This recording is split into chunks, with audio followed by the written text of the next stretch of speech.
Making sure an entire garden is pollinated so that you're getting fruits and vegetables coming out of your garden like crazy can be a full-time job unless you employ the use of pollinators. Kevin Espiritu here from Epic Gardening, where it's our goal to help you grow a greener thumb. This is one of the best ways to do it, planting pollinator attracting plants in your garden. So we're gonna go over 11 of them in today's video. But first, a word from ProFlowers, who sponsored this video. ProFlowers sent out these 2 incredible birthday bouquets that I picked out, and I figured I'll play the role of the local florist who would normally deliver these to you and deliver them to Epic Gardening subscribers. We are up here at the first Epic Gardening subscriber's house. We have the Hello Sunshine bouquet. I'm gonna pop out and give him a little birthday surprise. This first subscriber, it took a little bit to get to the house, and then once we got there, we hung out and talked about plans for her backyard garden. We're at subscriber number 2's house with the Fiesta bouquet. I believe her birthday's in a couple days, but we're gonna surprise her a little early. When I met this woman to deliver her flowers, I discovered she's setting up a huge permaculture property in Mexico, which was totally epic. Now, I played the local florist in these deliveries, but if you use the code EPIC in the description, a local florist will deliver these beautiful bouquets right to your door. Now that I'm done playing flower delivery man, we're back in the pollinator bed, and let's first talk about baseline understanding of why certain types of pollinators will come into certain types of flowers. So what you see here is a pretty wide variety of different types of flowers, both in their shape and structure, in their color, in their size, and in the sheer amount of them. So, over here, which I'll talk about in a second, this one kind of looks almost like a little landing pad. So we'll talk about why that's important.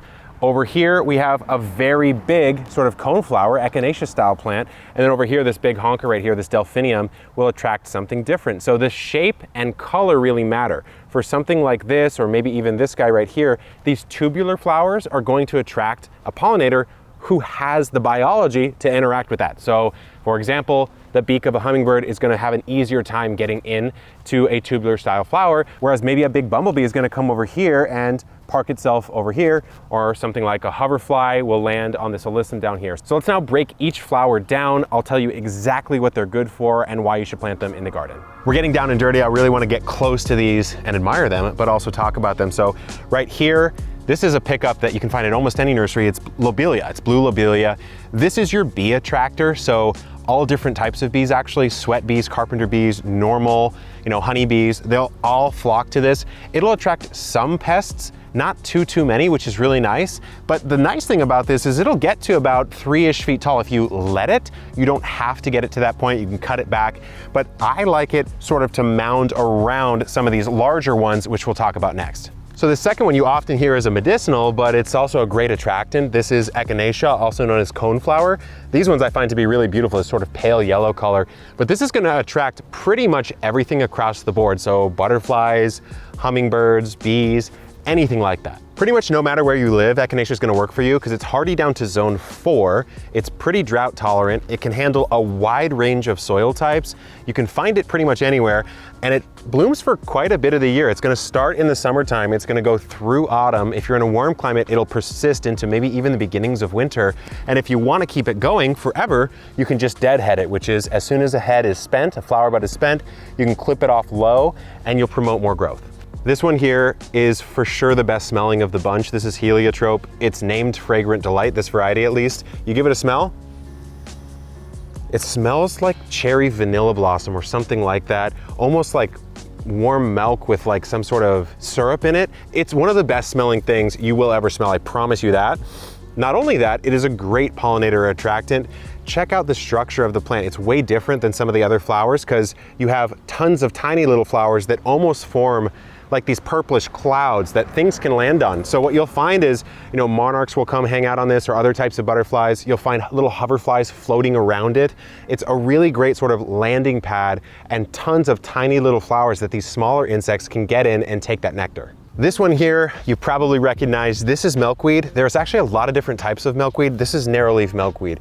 So in my area, this is the one that all of our monarch butterflies are going to feed on. So this probably won't even be here in a little bit because the monarchs are going to absolutely devour it. The thing I'll say about milkweed is it is the plant that monarchs feed on. So if you do want to attract them, this is the #1 plant that you can add.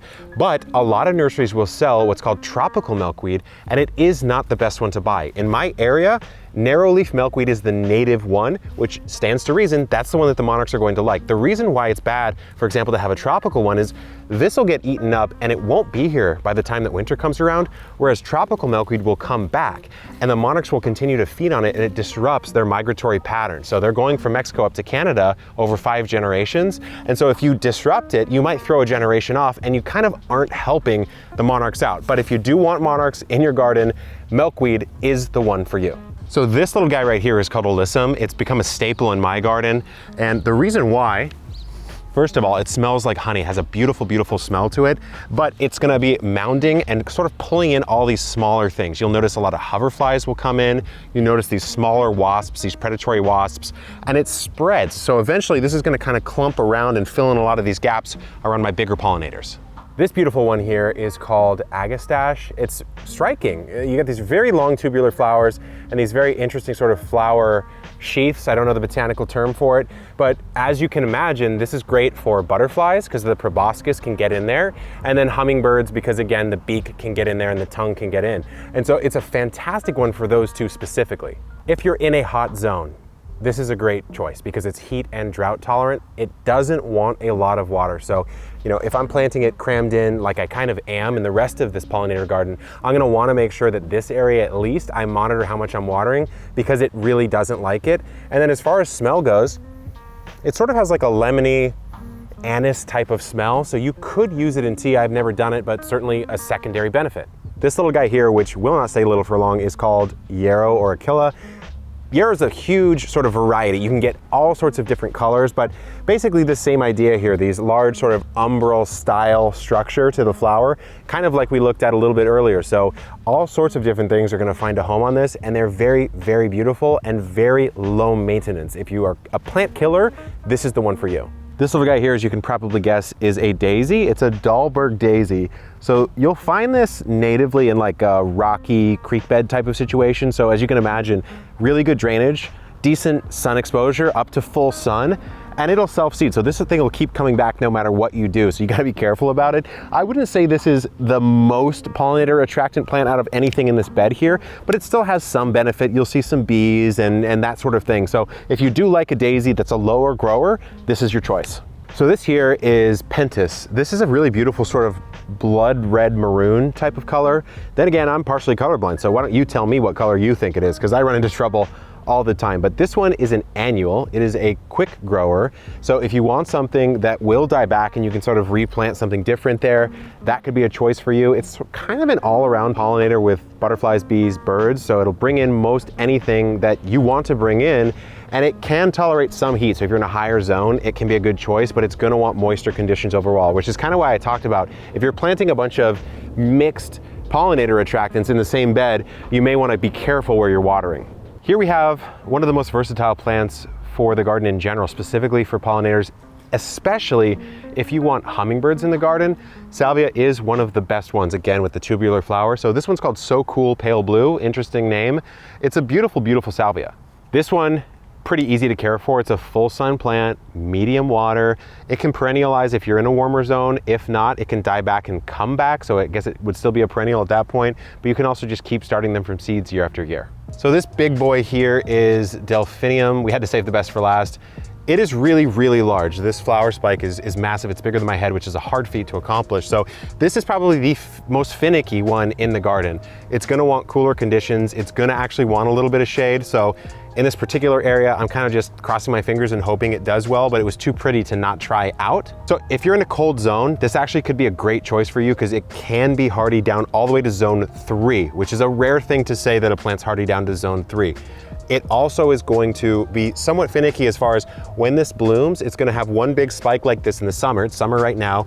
And once this dies back, you can cut it back and you'll get these secondary shoots, which still look good, but I mean, nothing is as good as this big boy. Again, you're probably gonna see a variety of different pollinators on this, from maybe even some of the bigger bees like a bumblebee or something like that, all the way down to, you know, the smaller guys, the wasps and the hoverflies and such.